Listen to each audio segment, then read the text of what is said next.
Malaki ang maitutulong ng pag-ulang maidudulot ni Bagyong Basha, partikular na sa water level ng Angat Dam. Pero ang MWSS hindi bilib sa mga deklarasyon ng Weather Bureau. Ito ang balita ni Benedict Dalaza.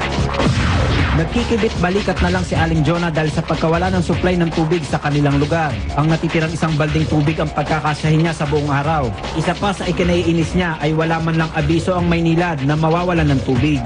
Sana kung mawawalan ng tubig, nagpapaskil sa TV o sa radyo, nagsasabi sila para naman yung mga tao nakakapaganda.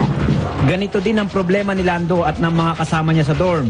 Pero wala silang magawa kundi magtiis na lang at hintayin na maibalik ang supply ng tubig sa kanilang lugar. Kami nag-iigib na lang po sa store namin para makaligo kami, makapag-linis ng mga plato namin. Hindi naman nagpaunlak ng panayam ang management ng Maynilad. Pero ayon sa isa sa mga staff ng kumpanya,